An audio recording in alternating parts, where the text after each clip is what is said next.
nothing bad happening in the world of crypto stuff anywhere. Really? Just the iPhone, that's all we got?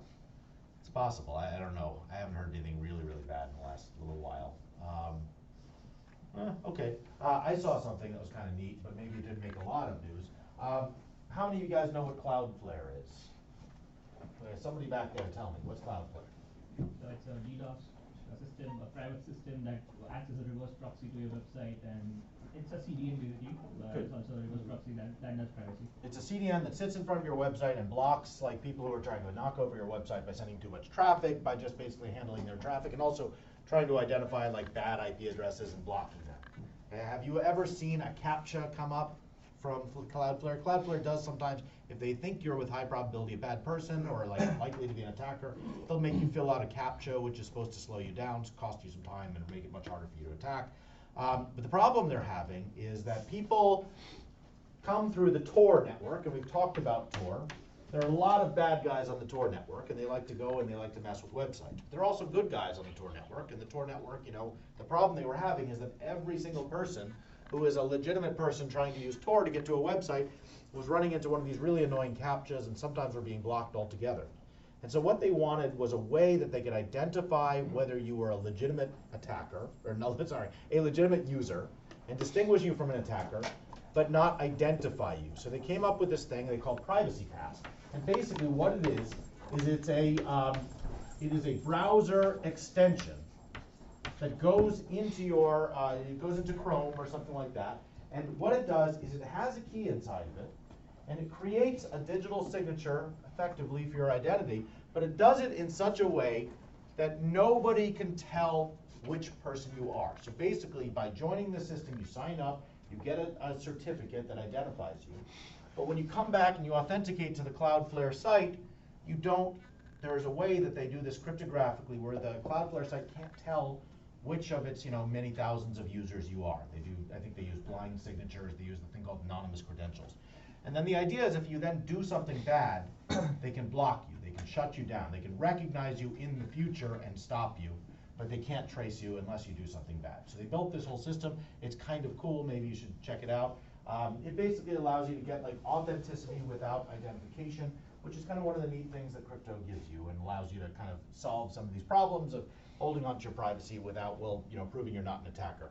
Unfortunately, this solution isn't perfect because all it does is show that you're, one of many people. Doesn't prove, maybe you've been good in the past, haven't gotten blocked, but now you decide to be an attacker. There's not really too much they can do. They can't trace somebody who does something bad. They still don't know who the person is. But at least this gives them some way of kind of recognizing good people from bad. Hey. Okay, good. All right, so if there's no other news, we're going to go back to talking about RSA. And we're going to talk specifically about, we're going to finish up a proof that I tried to get started. And this will be the last, hopefully the last thing that we talk about in provable security. We're going to try to prove a specific RSA signature scheme is secure under a cryptographic assumption that you guys hopefully have seen before. And we're going to use this crazy idea that we talked about last time of the random oracle, this random oracle model. And remember, somebody remind me, what does the random oracle model tell us? What is the hallucination that we are taking upon ourselves when we talk about the random oracle model? It involves a house, and metaphorically speaking, there was something in the house, and what was that thing? Yes? Like some magic elf. Good. Magic coins and a magic bulletin board, and they can just... I love it. Fantastic. You just sort of nailed the whole thing. There does not really need to be an elf. Probably a mathematician would not actually specify that there's an elf, but I like the analogy of an elf. And the elf has a magic coins, a random number generator, and basically has a bulletin board that says, if you ask me to do something on a message M, I will give you back this response. And what is the thing that the elf is modeling? Yeah? A hash function. Good. So we want to say what we'd really like from a perfect hash function is for it to behave just like this elf. Of course it doesn't really, but we'd like it to be as good as this elf. If we were building hash functions, we want them to look kind of like this. And so the idea is that anyone in the world can call up the elf. They don't compute the hash themselves, they call up the elf. The elf does its magic with the bulletin board. If I say compute the hash of M, it checks its bulletin board to see if it's previously done that. If it has, it just gives me back whatever it did before. If it has never been queried on M, then it makes up a new random output, which I'll call R, and it puts whatever M I called on. I'm going to call this M prime just to make it a little clear. And then it's going to return back whatever random response it gets. And this should be the same length as whatever hash function we would actually use in the real protocol. In the real protocol, we don't have an L. We could build one. We could build like a server somewhere and have everyone, instead of using SHA-512, they could call out over some network connection to this like trusted server. In real life, we don't do that. In real life, I give you a piece of code that has SHA-512 in it, and you use SHA-512. But when we're analyzing protocols, it's helpful sometimes to pretend that we have this random oracle. And when we do that, we can actually make some proofs we can't make otherwise. So what we're going to do is we're actually going to try to prove the security, and I'm going to go over the exam after this, remind me to do that. We're going to try to prove the security of this this signing signature scheme, which we're going to call RSA FDH. FDH stands for full domain hash. Why do we call it full domain hash? Anybody who looks at this definition or remembers what we talked about last time. What is special about this RSA signature protocol? What do we do to the message before we sign it? We hash it. We don't just hash it with any old hash function. We have a special hash function, which is keyed with n, which is our RSA modulus. And we're just going to say, let's imagine we have this special hash function that when we feed in a message, whatever we want to sign doesn't spit out like a 512-bit string like SHA-512. It happens to spit out a number between, let's say, 1 and n minus 1 for whatever n we picked. And it will do that, fairly uniformly. Like, as uniform as the hash function could possibly be, it will pick one of these numbers and it will spit that out. And so what we're going to do to sign messages is our signing algorithm is literally going to be hash the message through this special hash function, and we'll feed it n as one of its inputs. And then we take the resulting integer, which is in the right range for this RSA computation, and then we'll just do the classical RSA signature. We'll take this hashed message, we'll raise it to the d mod n, and voila, we have a signature. And of course, verification is simple. In order to verify, we take the same message, we take the public key and the signature, we raise the signature to the e mod n, that's just signature verification, and we check to see if it's equal to, we recompute the hash on m, and we check to see if we get the same integer, and if we do, we're happy, and that's good. So this is the entire algorithm. It is literally the textbook RSA signature, just with this hashing done as the first step. Any questions? Fantastic. All right, good. So what we want to do is we want to see if we can prove this algorithm secure. And when we talk about proving things secure, what that means is we are going to prove it secure under some assumption, some mathematical assumption. Can somebody give me an assumption, a mathematical assumption we might try to prove this scheme is secure under? There is an old one, invented by the RSA people. Does anyone remember what it is and what it's called? Yes. RSA problem? Good. Describe that to me. It's hard to decrypt Okay. RSA ciphertext. I like the way you think. Let's make it a little more formal. Okay, so what is an RSA ciphertext? Well, we don't just get a ciphertext. We also have to get a public key. Okay. So if I give you n, which is structured as p times q, but you don't know pq. Okay. I'm just going to say, if I give you n, which is correctly structured, and I give you e, which is correctly structured, you guys know what these things look like. E is co-primed to whatever. And if I give you a value I'm going to call c, where c is basically a random integer in the set, let's say 1, n minus 1, what is your job to solve this problem? What do you have to do?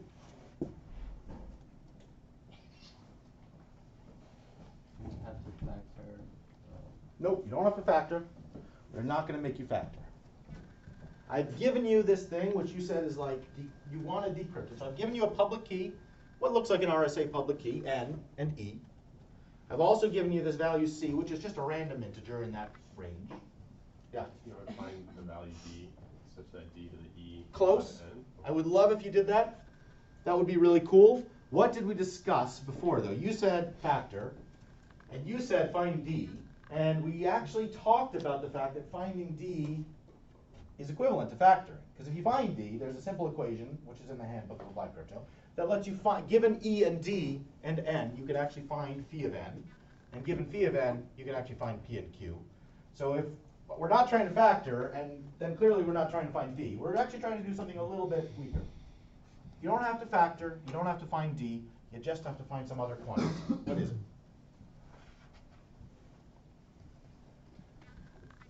What might we want to find? The message. Very good. So we want to find a value M such that what? Yes. C to the E mod N is N. C to the E mod N. M to the E. Ah, M to good.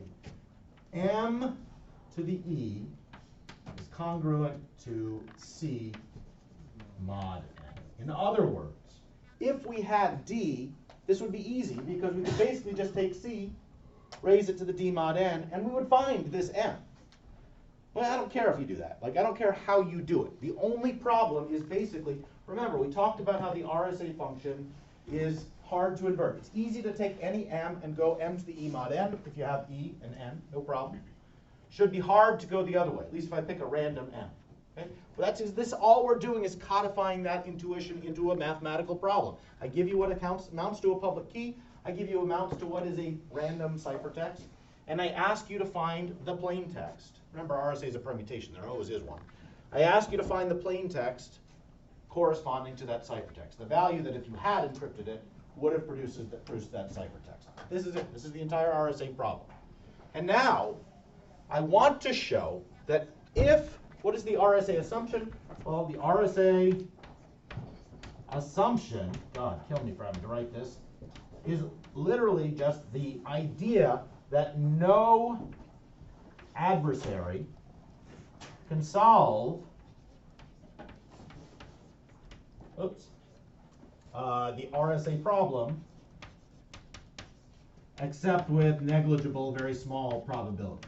And we could get more detailed about, like, you know, RSA problems can come in different sizes, like the size of N could vary. And we could talk about, you know, so you'd have to actually, to formally specify this, we would have to say, like, how you sample N and, like, what the input is and what negligible means in terms of that input. I'm not asking you to worry about that right now. I just want to say, intuitively, we want to show that an adversary who can break this scheme can actually contradict our assumption. Like, that's what we're going to go for. We're going to show that you can solve the RSA problem. That's what we want to prove. Okay, maybe I just got ahead of myself. All right, I want to find some space. I'm going to erase our L. All right, so going back to where we were. Okay, so the proof that we want to state, the theorem that we want to state, sorry, is basically if RSA problem is hard, which is to say if the RSA assumption holds, then RSA FDH, the scheme over here to our right, is secure under this definition we talked about last time, which I'm going to come back to in 1 second. We called EUCMA, existential unforgeability under chosen message attack. Is EUCMA secure? Is that really all we have to do? Great, yeah, that's all we're going to do. Except we're going to say in the random oracle model. So we're going to use our ELF to make this proof. It's a little weird. We're just going to do it. All right. Somebody quickly remind me, the existential unforgeability under chosen message attack. What is our attacker's goal at the end? Looking at this diagram, yeah. To forge a signature. Forge a signature on some message, and they can even choose the message. I don't care what it is. But to do that, we're going to give them some help. We're even going to let them see lots of signatures. And on top of that, they can be signatures on any messages the attacker chooses. So for any number, let's call it, you know, 1 billion times if they want, they can pick any message they want. They can ask this challenger person to sign that message under the secret key and give it back to the attacker. And the only restriction on the attacker, they can pick any message they want to forge on at the end, which we call M star. Just, we can't make it stupid. And stupid means we can't let them just hand back one of the signatures we made for them, because that's not forging, that's just giving me back what I gave you. So we want to make sure that M star is not one of the messages you asked me to sign. But other than that, as long as it's not one of the ones you asked me to sign, any other message will do. You win the game as an attacker if you are able to do this. So when we say something is EU CMA secure, what we're really assuming is what statement about the adversary. Right? So this is a game. When we say something is secure under this definition, what are we really saying? Yes? It's the equivalent of like the IMD-CCA attack, right? The DD2 attack. It's they're both games. You can do anything but, basically, you can't do this test. You can get any number of examples as long as you don't have this particular example. So you can't learn anything about the process of making the signature. Yeah, by I any mean, other. this is what this game is kind of encoding. But when we actually, so this is just a game. So we're just saying, like, here's a game you can play. But when I say that something is secure in this sense, I'm going just one step farther. I'm actually making a statement about whether adversaries can win this game or not. Can anyone just remind me what that statement sounds like? Am I saying you can't figure out how to win this game? Yes. You can't win this game with. Who is you? The attacker cannot win this. Who is game. the attacker? Okay, yes, but which one? The one that you cobbled together this morning in Python? The one that, I met last night on the street? Which attacker? Yes. A polynomial time attack. A polynomial time. Like, you're going in the right direction. But which one? There are lots of polynomial. Ah, okay, Any good. polynomial time We are attack. going to say something is EU CMA secure. Not just if there's not just if the guy you came up with can't win this, because who cares? Maybe you just wrote some Python code and it's dumb. It just guesses. We actually want to make the stronger statement that that for all possible probabilistic polynomial time adversaries, nobody is going to win this game except with some negligible, very tiny probability. Negligible is actually a formal statement. I'm comfortable with very tiny for now. Okay? So we're really saying that there does not exist such a thing. It's not just that I can't figure it out. 10 years from now, if my assumptions hold true, nobody's going to figure out how to break the signature scheme. A billion years from now, when aliens are flying around the galaxy, it's still not going to be possible to break this scheme. Now, are my assumptions true? Maybe not. But if my assumptions were true, I'm really saying there's nowhere in the universe there is a program that can actually beat this game. I hope that's true. We'll see. All right. Now, of course, we can't really make that statement all by itself, but we can make it under a different mathematical assumption, and the mathematical assumption we're going to make is that the RSA problem is hard. And remember, when we build these proofs, we do them. Does anyone need me to keep this RSA problem up here? I'm going to need more board space, so if you haven't written it down, write it down quick. Okay, good. So we're going to have to do a proof. And so this is our theorem statement, and we're going to prove this by contradiction. What is the contradiction that we're going to try to prove? What is the opposite? Yeah.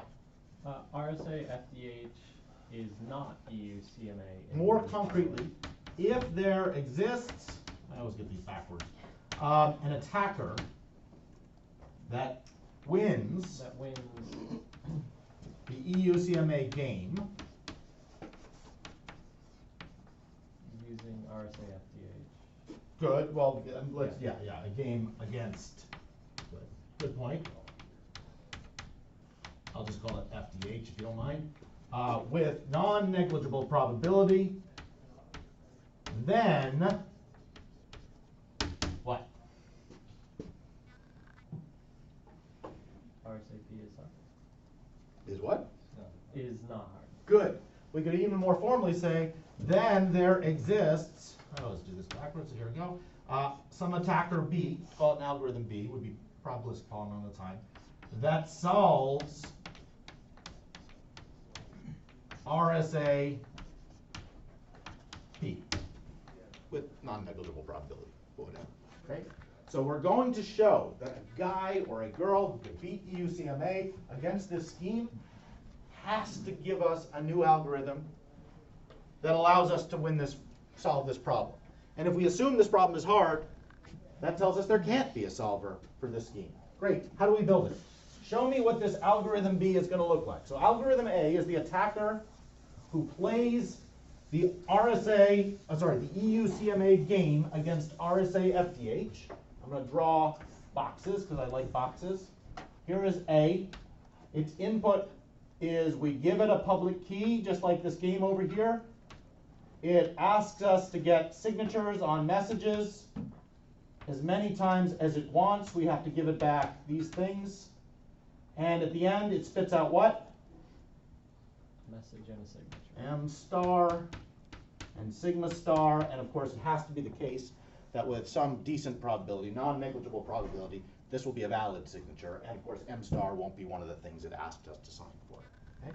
So the theory, what we're saying here is if we can provide the right stuff to this adversary, it will forge a signature for us. And now our goal is to construct another adversary, or another algorithm, if you prefer. Call it B. And what does B take as input, and what does it produce as output? Takes in N, E, and C. Good. The RSA problem, N, E, C, distributed as you'd expect, and gives back what? M. Very good. M, and we'll just say such that M to the E is congruent to C. Okay, great. Now all we have to do is glue the stuff coming in on the left side here to the stuff we need to give to A, and then somehow use whatever A gives back to solve this problem. So that's how B is going to work. How does B work? Tell me.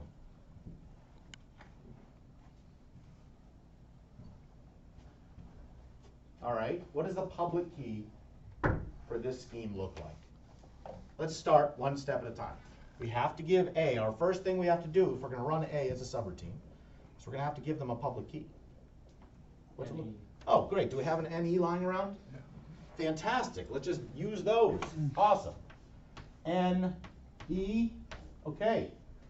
Great. Now, our adversary, our A, is going to say, okay, I need you to sign a message. It gets to pick any message it wants.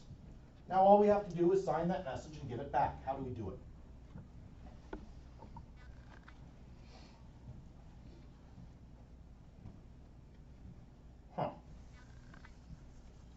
Well, this should be easy, right? Yes? We assign a random message. No, we can't sign a random message. It's got to be, if the adversary says sign the message, the Titanic is the best movie in the world, we have to sign the message, Titanic is the best movie in the world. We have to give it back because it has a public key. It can check our signatures. But we can control the hash function. I like what you're thinking with this hash function thing. Before we go jumping into the hash function, which we are going to jump into, does everyone see the problem? Like, why can't we just sign a message? Yeah. Because if we could sign the message, then we wouldn't need A. Yes. If we could sign the stupid message, then we would already know the answer to the problem. Like, to sign a message, we need the secret key, D. But if we had the secret key, D, we could just basically compute C to the D, mod N, and we would be done. We wouldn't need A. So this whole thing would be crazy. So it's kind of ridiculous. It almost seems like an impossible problem. We need to sign messages for A, but we haven't been given the secret key, and we can't be given the secret key, otherwise the whole thing is stupid. So how are we going to sign messages? How are we going to satisfy this A? It almost seems like an impossible problem. We need to produce valid signatures. Okay, so the obvious answer here is we need to cheat. We need to cheat bad. Because if we're just going to try to sign messages, we're a host. Okay, well, what else do we know about A? When we said we're in the random oracle model, that means that whenever A wants to hash something, they're not going to use SHA-512. They're not going to run code internally that does that. They're going to call out to whom? The elf. The elf. Good. Now, normally, in this model, the elf, just think of this as there's like two ports here. One that basically says, here's a message, and one that gets back the hash of the message. Normally, these would be plugged into the actual magical elf. But there's nothing that says, we're running this A as a subroutine. There's nothing that says we can't, like, splice into those ports ourselves, and B can't, like, control them and, like, see what A is hashing on and feed it back answers as long as those answers look right. Now, if A notices that the answers it's getting back look wrong, they don't look like what it would get from real elf, it may shut down. But this is just an algorithm. It has no idea what it's talking to. We just defined that it has an API that says whenever I need to hash something, I'm going to send it out through this port, and I'm going to get back the hash from here. I assume I'm talking to an elf, but I have no real way of knowing. I don't have eyes. I'm just an algorithm. Okay, so we're going to hack into those. Can you make someone sign it for you? Who is the someone? Yeah. It would be awesome, but the elf doesn't know the secret key either. Nobody knows the secret key. Like, we can't make someone say, it'd be awesome. We could just say, let's assume somebody does all our hard work for us, and that would be fantastic, but it's not going to help us. What we can do is, since we said we're in the random oracle model, we have already, just by definition, defined that there is this interface. And we can use it to our advantage. We can run our own elf. Okay, I'm going to make this box just a tiny bit bigger. The mod n does not go inside of it. Fantastic. So how are we going to use the elf? Let's say we can simulate the elf, meaning we being the B algorithm. How does that help us? Does that help us cheat? In any way? Will we cheat? Remember, we need this guy A, or a girl, whatever, algorithm. I don't know why I anthropomorphize our algorithms. But we have MI that they've asked us to sign. And we ultimately need to come up, come up with a signature called sigma I, such that sigma I, the verification equation, raised to the E is congruent to hash of MI. Yes? So because we can trust us to be the elf, we can cheat. We can cheat. I like it. How do we cheat? So when they ask us to sign something, we can give them back. We can just create a random sigma and raise it to the E because we have the E. I like this. I like this. This is great. Let's do it. Let's see if we can do it. Okay, hold on one second. Let's just kind of define. This is our simulated elf. How do we define that he's simulated? Well, let's I don't know.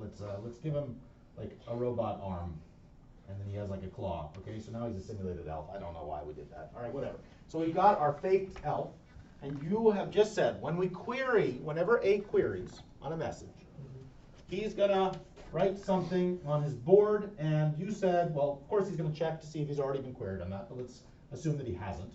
He sees M, and what's he going to do? Explain this to me. When he sees M, he's going to write a string on his board such. Oh, yeah. This sounded good. Anyone else? Yes. Just come up with a random number and raise it to E. Good. Have we used R? Let's call it R. So we will have this person, this elf, generate R and raise that R to the E. And I'm not going to write the mod n. I hope you guys are okay with that. I can't fit it on my board. Okay, R to the E mod n. Okay, I like this. Now, first question before we go forward. Is A going to be convinced by this? Does it look like the right thing? Is it properly distributed the way that the actual elf output would be? Remember, the actual elf would have picked a real random number, not this R to the E mod n stuff. They would have picked a real random integer in the range, 1 through n or 0 through n or whatever. Yes?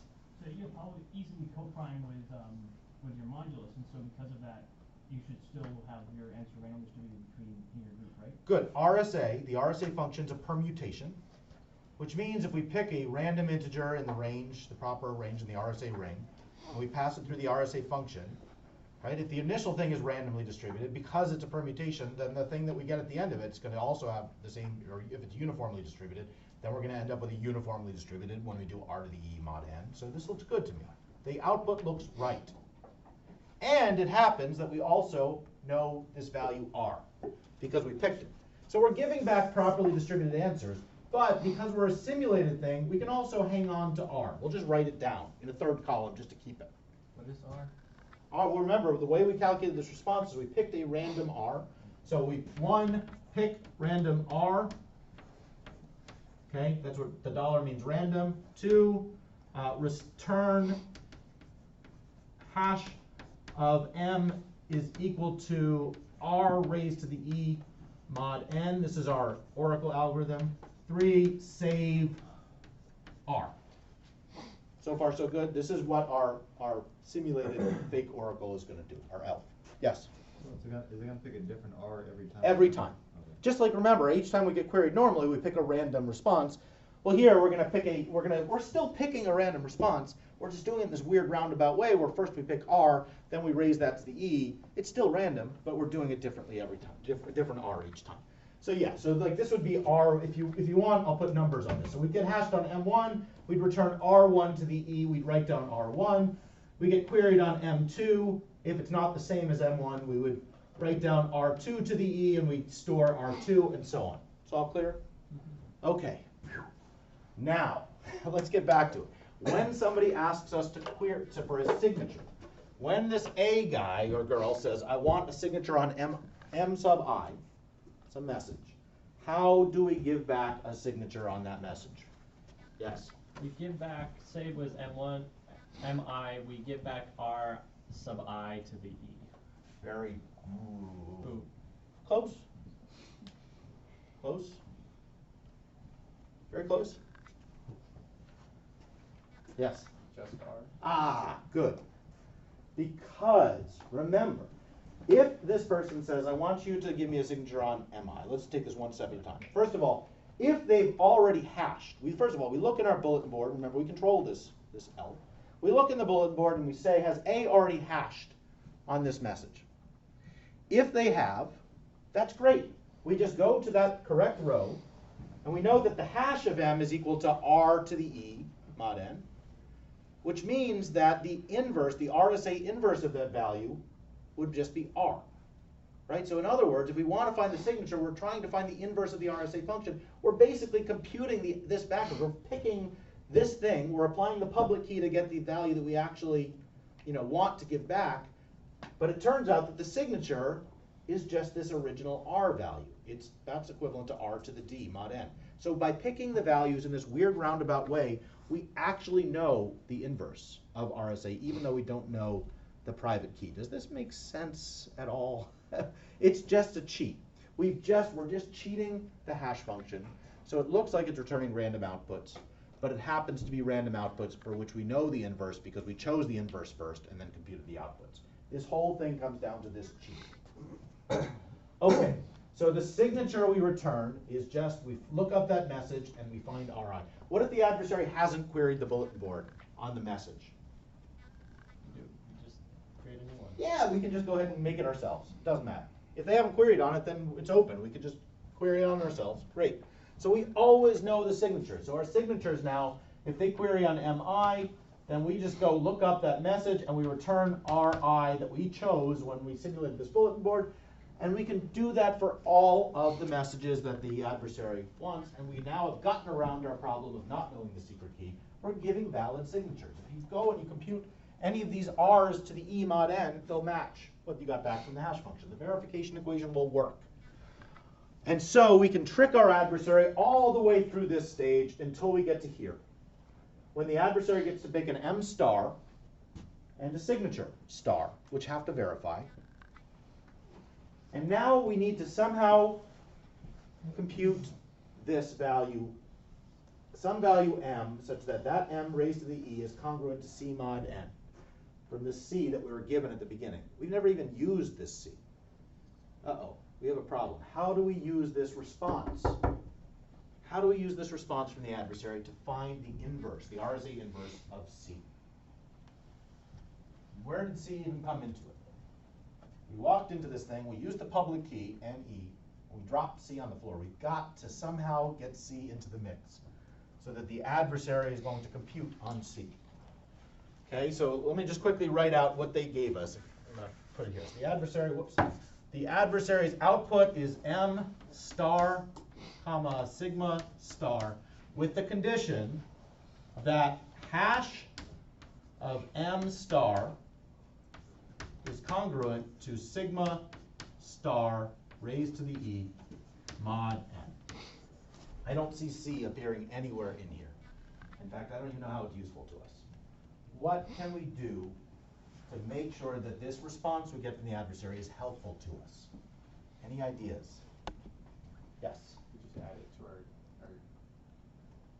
I want what you're saying to be true, but I don't see how to do what you're saying. Because the adversary gets to pick any darn message they want. It could be a list of Celine Dion lyrics. I don't know why I have Celine Dion and Titanic on the brain today, but whatever, let's say it's that. We don't really control what the adversary picks. They can pick anything they want. They can pick this. Yes? Can you pick the ciphertext estimates then? I like where you're going. How do we do it? Just instead of M, just do C. We can't. The adversary gets to pick any message they want. Can't pick the message that the adversary is going to forge on. Can't pick M star. They have absolute freedom to pick it. What can we choose? Yes? Well, but like, since we just returned some random fake M and they don't really know, can we just do it anyway? Good. So we can't pick M star. The adversary picks that. But we do control what the hash of M star is. And so what you're saying, I think, is what if we make it somehow? There's a lot of somehow going on right now. What if we make it so that when the adversary picks and hashes M star, instead of giving them back this thing that we did before, what we do is we are going to bury C into this. We're going to actually give them back C as the hash of M star. And what that means then is if they're also going to give us back a signature, right, then what we're saying, let me just do a little rewriting. So what we're saying is we've now made this equal to C. And this is going to be, congruent. They're going to have to give us some sigma star such that this congruence holds. And look at what we need to give back. Like this is exactly the thing that we wanted. In other words, this sigma star is M. It is the answer we want to return from the RSA problem. So if we can program the hash function somehow, so that the hash of M star is C, and remember C is a random integer, so that looks good for the hash function, we're done. How do we do it? Does anyone see a problem with this? Does it seem like we're just good? There is a problem. We have a little problem. Okay, so our adversary is hashing and hashing and hashing. They're sending us all kinds of messages to be hashed by this elf. And most of the time, we have two different strategies here. Most of the time, if we see a message they're going to hash on, it's probably, well, there are three different kinds of messages they can hash on. They can hash on messages just for fun and never do anything with them. They can hash a message and then query us to sign that message. Or for one message that they could possibly hash on, one of those messages might be M star. But we don't know which. And so when we get a message, we have basically two possible strategies, right? If we think it's going to be one that we have to produce a signature on, we're going to follow this first strategy, pick a random R, and then compute the hash this way. Except if we knew in advance that, oh, this message is going to be the M star they're going to forge on, then we're going to have a different strategy. We're going to put C in there. But we don't know when the adversary hashes. We don't know. They don't tell us, hey, I'm going to forge on M star. They don't tell us this is M star. This is the one I'm going to forge on. It's just some message. They're hashing on like every, God, kill me, Celine Dion song ever written. And they're going to forge on one. And we don't know until they actually make the decision here. And if we've made the wrong guess, and we haven't put C into that value, useless. Our proof doesn't go through. We can't win. So what do we do? Yeah. If it is repeated, just restart it. I like what you're thinking. Okay, so you're saying, well, be a little more explicit. So you're saying we don't know which one is going to be M star. Yeah. So what do we do? And the last step, if you see M star in the previous queries, Uh-huh. you just restart the process you just have come to. Well, that means we're always going to be restarted. We have to put C into one of them, right? Why not? We have to pick one. If there is no repetition, you just put M star equals. But what if the adversary does M star? Okay. What if the adversary queries on a billion things and then outputs M star? We're always going to restart, right, for that adversary. What if he never hashes on this thing? Just, queries on lots of things, but not M star, and then outputs M star. We could hash afterwards. It seems like in your strategy, we're just never going to have an answer. We're always going to restart. We'll put it into the board, the bulletin board. Can we do that? Okay, that actually works. I'm trying to come up with a counterexample here. Okay, so what you're saying is that we have to put. Are you saying that we have to put C somewhere? Yeah. After we know M star, we just do M star and C. Into Okay, but what if the adversary hashes on M star first? Then we restart it. But what if they always hash on M star first? Wouldn't we always restart? We can't have that adversary. We would never succeed with that adversary. Yeah. Minor tweak to your idea, just very close. I like your restarting. I like all this stuff. Where do we put C? what if we don't know which ones eventually? The adversary could even choose after the fact. They could hash on like every message they want and choose which one they're going to forge on at the end. So where do we put C? Well, the answer is why even? Let's just guess. We'll just pick. We'll flip a very, very, very weighted coin. Every single time the adversary queries, with some very high probability, we'll treat it as though it's going to be this strategy. And with some tiny probability, we'll put C in there. And so basically, let's say, just to make life easier, let's assume the adversary is going to query 1 billion times. It's about 2 to the 30. So essentially what we're doing is we're going to end up building a table that's like 2 to the 30 entries long, and one of those, chosen at random, will have C in it, and the others will be picked the other way. Yes? But you cannot solve in a polynomial time if you randomly pick. Well, it's a good question. Can it? So let's say, how many times can the adversary query the table? How long, how many entries can we have in this table? They're a polynomial time adversary. So it could be a lot of times. But then remember, they only get to run a polynomial number of steps. So the number of entries in this table has to be, because each time they query, it takes at least 1 clock tick. Right? So each time the number of entries in this table has to be polynomial in the input size. So we know that.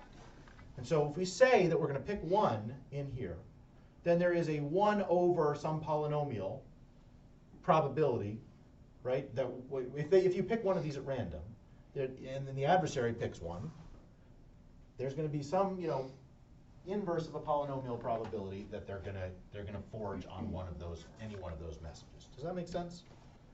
Right. So let's fix this. Right. So let's say they query 1 million times, and we pick one of those at random.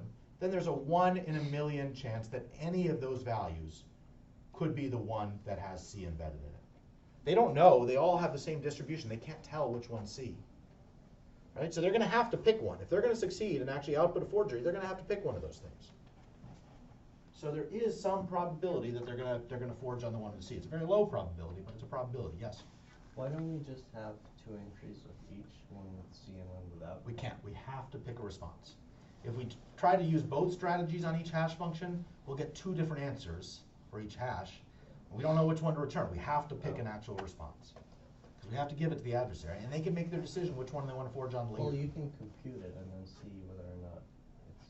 But we don't know, right? The adversary could query every Celine Dion song and then decide at the end of that which one they're going to forge on. And we would have already committed to one of these 2 strategies for each of those things. So the basic idea, what I'm getting at is this is actually shaping up to be a really crappy reduction, but it works. If the number of entries in the table is polynomial, that's all we're saying, is a polynomial number of entries, and we're going to pick one of those at random and guess, hopefully, that one of these entries is going to be the one the adversary forges on, that this one's going to be M star, most of the time we're probably going to be wrong. But we're going to be right with enough of a probability that the reduction goes through. Essentially, if there are 1 million messages in the table at the end of this game, we're going to be right with probability 1 over 1 million. If there are 1 billion messages, we're going to be right with a probability 1 over 1 billion. And so what we're saying is if this adversary wins, let's say they win every time, they always forge. Well, our adversary for solving the RSA problem may only succeed 1 out of 1 million times, or 1 out of 1 billion times. And that sounds really bad unless you're a theoretical computer scientist, in which case you're cheering because what you've just shown is that there is a polynomial time reduction or a polynomial probability reduction. And if you wanted to amplify that, you could just restart. You could have B just run A lots more times. It would increase the running time of B, but would increase the probability that B is going to get the right answer. So this is a really crappy reduction, but it actually works. It shows that if A wins this game with non-negligible probability, then there exists a B that also wins with non-negligible probability. And that's good enough. It does mean that the reduction here is very loose. It means that, in practice, we might need larger RSA key sizes to actually show that there's anything meaningful here. But nonetheless, we actually have a proof. Unfortunately, the way we had to build this proof was to make all these crazy assumptions about the fact that there's an elf there. And this elf doesn't really exist in the real world. And I'm going to quickly talk about why that is. Okay, so this ridiculous random oracle style proof is how many of the things that we use in real life are proven. Can somebody name some public key algorithms that we've talked about in this class, or even not in this class? Public key encryption, public key signature, name some. And I'll tell you whether its proof is in the random oracle model or not. Real things we use, come on. Yes. Elgamal? Okay, Elgamal we did before, so that's cheating. Yes, Elgamal we did not need the random oracle for. That's true. Good. What's that? Rabin. Okay, fine. Rabin's fine. Rabin we don't need it. If you don't use padding, Rabin doesn't use the random oracle. What else? Okay, you guys are killing me, right? Okay, fine. Diffie-Hellman. These are the three algorithms we've gone over. But Diffie-Hellman in practice with TLS does use a hash function. Why does Diffie-Hellman use a hash function at the end of the Diffie-Hellman? Where does the hash function come in? I think in the James hyperspeculacy. Yes, and what's it used for? To ensure that you start on the protocol with whatever your desired. That's true, but there's a place in there as well where we've computed GVAB, the Diffie-Hellman shared secret, and we need to turn that into a key for AES. How do we do that? We hash it. We hash GVAB, which is maybe this big value. We hash it. And if you look at the security proofs for TLS, you see that they've used the random oracle model to prove that that hash function works right. Okay, lots of other schemes. If you've ever heard of DSA, the digital signature algorithm, also barely proven in the random oracle model. ECDSA, same thing. DHIES, which is a version of Elgamal, turns out requires the random oracle model. RSA OEP, which we barely talked about, it's a padding function. Looks a lot like this, actually. Also uses the random oracle model. So most of the crypto we use depends on the random oracle model. Now, I want to see if I can very briefly talk in the next 5 minutes about why that's a bad thing. So we have made lots and lots of proofs like this, and they are good proofs, except for the fact that at some point, when we actually try to deploy this crypto, we're not going to have an ELF. We're going to have SHA-512. We're going to actually put code into a library that runs a real concrete hash function. And the idea of these random oracle model proofs is they show us that we haven't screwed up too bad. But in the 1990s, people started to ask whether it was even possible to make schemes that were secure in the random oracle model if you were actually going to define them with a real hash function like SHA-512. And somebody came up with the world's weirdest counterexample. Let's see if yes, go ahead. Question about the proof, you said it's contradiction. Where is the contradiction? Oh, I'm sorry. The contradiction was that if there exists an adversary that wins this EU-CMA game with some reasonable probability, what we wanted to show was that would imply that there is a solver, which was B, for the RSA problem. And we showed that. We That's did. true. So isn't that contrapositive, not contradiction? It's a proof by contradiction. I mean, this is what we're trying to show. I guess that's fair. It's a contrapositive. But the proof by contradiction is showing that we started with this theorem, which is that RSA problem is hard. And then what we showed is we ended up, like, let's assume that there exists an existential unforgeability adversary, then that would imply that our initial theorem, our assumption is not valid. Our initial assumption, the RSA problem is hard, does not hold, because these are in direct contradiction. Come to me after, and I'll go look up the exact difference, because it's been a while since I took like a logic class. Okay, so basically what we showed is, we showed the existence of B using this kind of hack. Okay, so a really quick, let me see if I can sum this up in 3 minutes. A really quick result, actually maybe this is too complicated to cover in 3 minutes. I will just briefly summarize. What somebody showed was that for any scheme, you could build a scheme that has a perfectly valid security proof in this random oracle model, in the world with an L. But that would become completely insecure if you actually implemented the hash function using any hash function. And they started by saying, well, what if it was a specific hash function? And they said, what if it was a hash function drawn from some family of hash functions? And they basically showed that any concrete hash function you implemented it with, this thing would blow apart. And these proofs are very kind of fake and theoretical. The schemes you get are very weird. But this has kind of made people very nervous about this assumption that random oracle proofs are any good. So we don't actually know. A lot of the provable security proofs we have are in this weird model. We don't know if they actually mean anything. We hope that they mean that there are no attacks that don't in some way take advantage of some hidden structure of the hash function. So when I say RSA, full domain hash is secure, it means that the best known attack that could possibly exist would have to do something to the hash function. We don't understand how that would work. So that's what these proofs mean. I'll skip over the result. Okay, so any questions about this proof? I want to talk about the exam. I know we kind of went very quickly at the end there, but does that last bit make sense? And first we know how many query will make. No. So all we can say is that since the adversary is a polynomial time adversary, the number of queries is obviously upper bounded by some polynomial in the input size. So that's what we can say. What we typically will do is we'll say, let's just pick some number of queries. We can make it as large as we want. And then what we do is we say, well, if the adversary makes this many queries, then here's what our strategy will be. And then we can say that our probability of winning, of B actually solving this, is going to be 1 over however many queries the adversary made times whatever their actual success probability was. So what we have to do is we have to pick this upper bound on the number of queries. And then we can reason about how we do everything else. All right? So, good. All right. Quick questions on the exams before we go forward.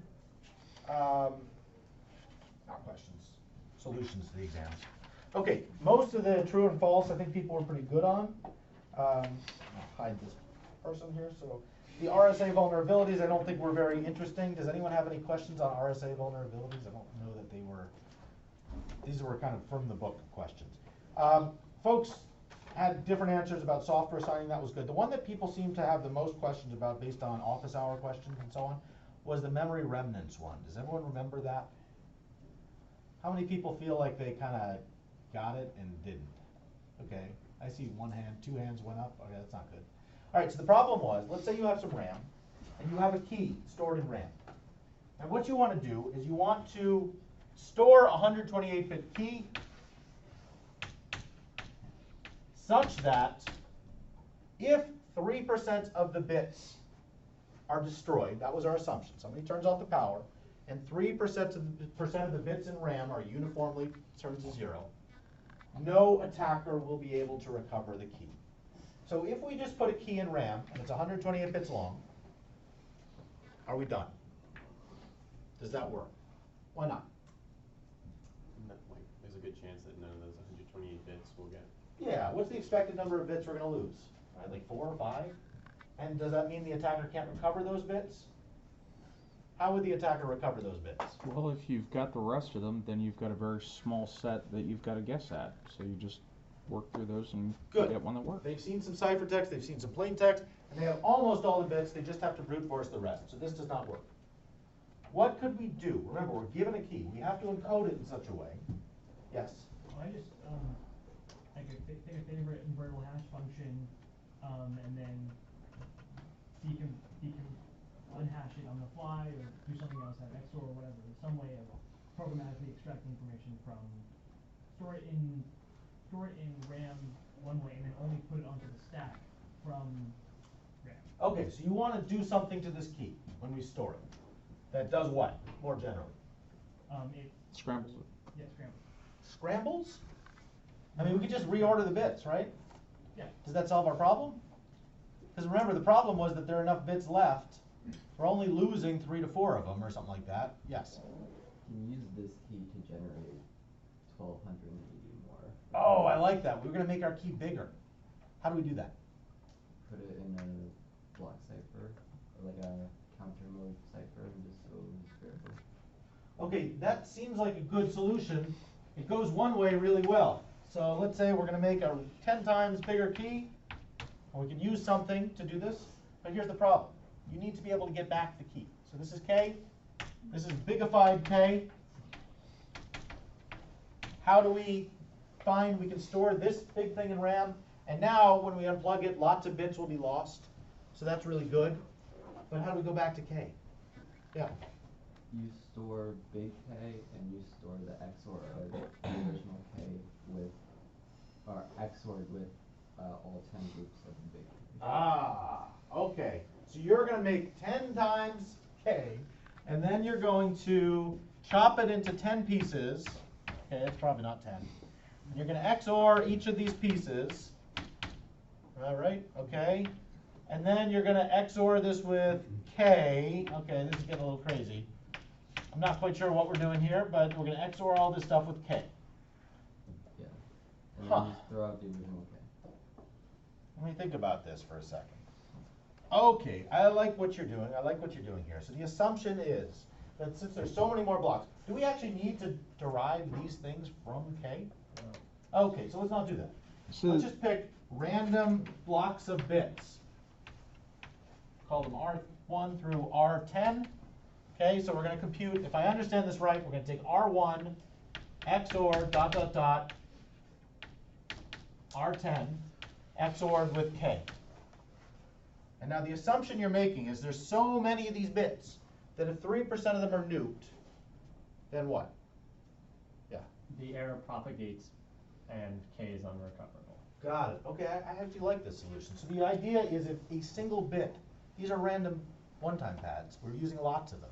If a single bit in any of these, in one position of any of these one-time pads is nuked, then the original key becomes unrecoverable.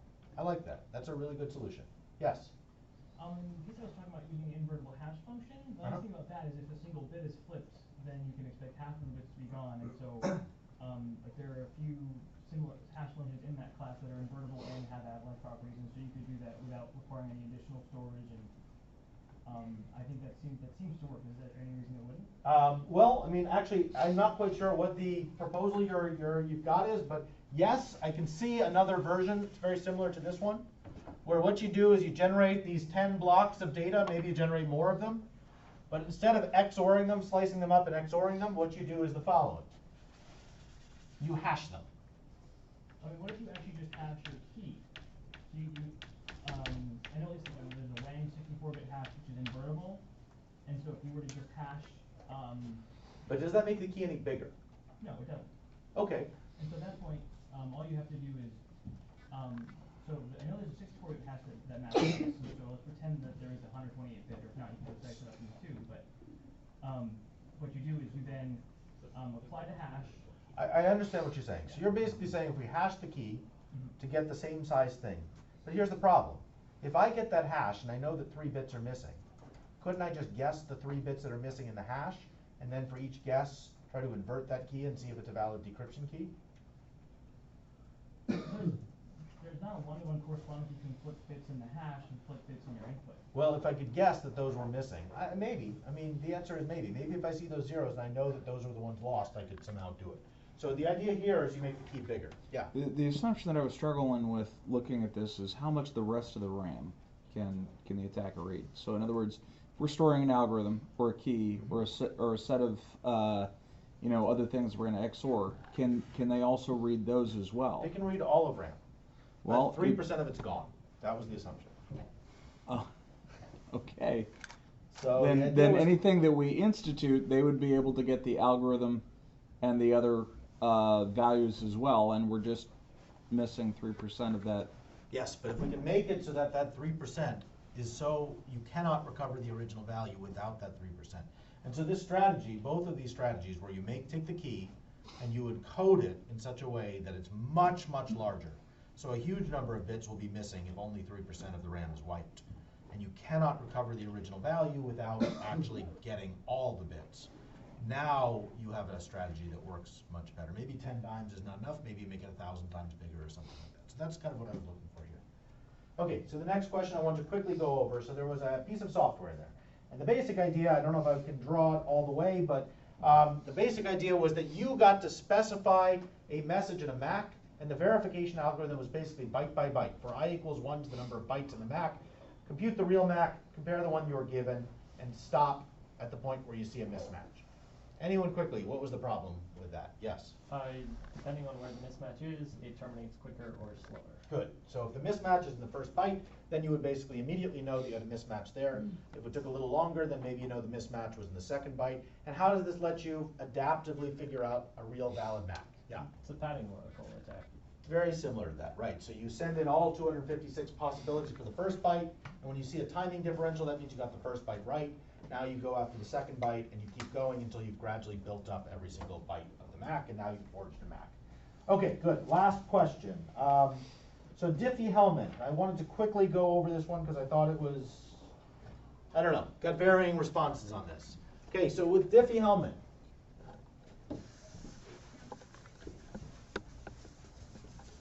somebody quickly, there were two questions on this, but the basic idea was one person sends G to the A. The other person sends G to the B. We compute some kind of hash. I'm kind of paraphrasing this. That gets us our key.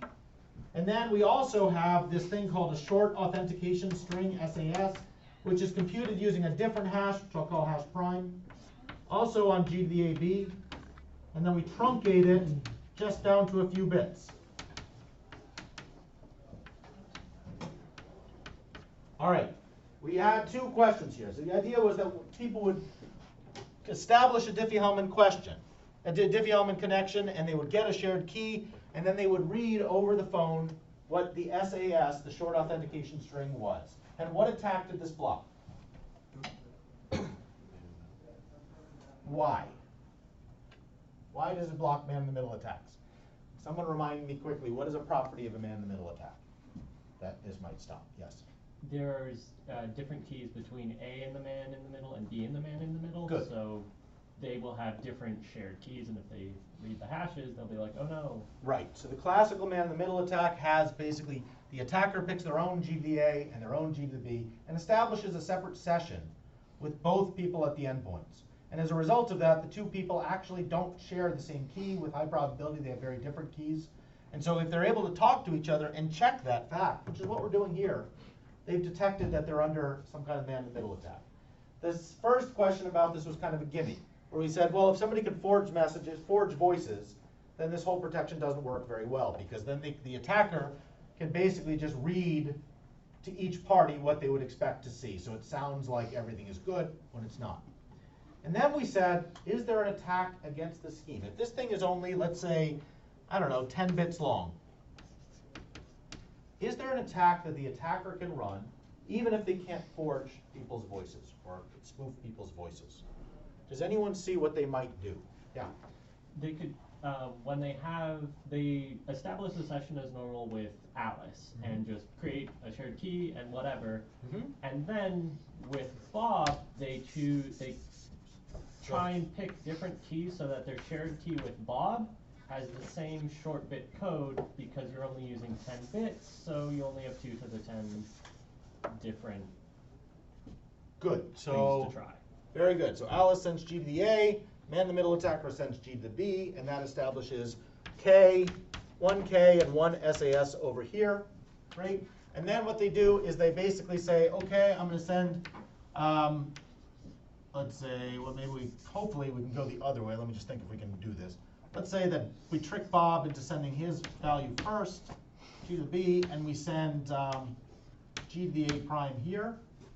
Such that the first 10 bits of the hash prime is G to the AB is equal to G to the... If we get to pick this value last, okay, how long will it take us to find a G to the A prime? How many operations, how many hashes, how many different A prime values are we going to find? Need to try in order to match this SAS, this 10-bit short authentication string over here. Yeah, roughly speaking. I mean, with some expected value. We should, with high probability, find a match, because this thing is so short.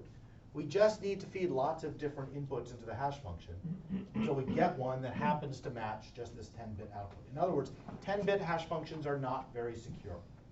So if we get the ability to choose lots of A prime values, lots of different ones, eventually we can just do an offline quick attack until we find one that does hash correctly. Now we send it on to Bob, and now they share the same SAS string. Different keys, but the same string.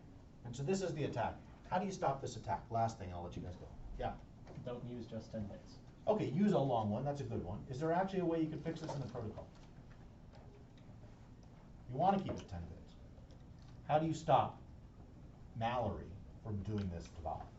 Like, yeah, make sure that, or you require that they send back the G to the A in a certain amount of time, so they wouldn't have it. But 10 bits isn't going to take very long, right? You can compute for I equals 1 to 2 to the 10 pretty quickly. Well, one of the things is I thought that this number is what you agree on the video chat, right? Yep. So, like you don't get to try that No. This is done in the Diffie-Hellman key exchange before the video chat. You do this, you make sure that the SAS is going to be equal between the two, and then they compare and they say, oh look, they are the same. Okay, so what could you do? Just a really simple thing. What if we just make Mallory commit to their G to the A value, or their G to the A prime value, before they reveal it? So there's a really simple fix. I didn't expect you guys to get this. I was totally satisfied with 10 bits is not enough. But a really simple fix-ish is you basically have the first message of every flow be a hash like this. And then what happens, and it takes a little working out, but what happens is each party sends the hash of their value first and then only reveals it later. And that guarantees that, notice the problem here is that Bob went first, and then the Mallory was totally unconstrained in picking this value.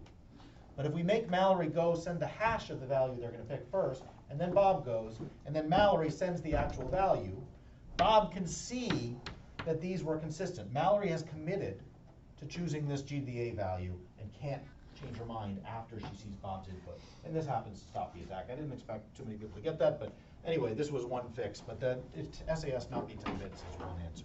Okay, shoot, I need to get these things out. Crap. You want to stay behind for a minute? I will give them out to you. Sharmila.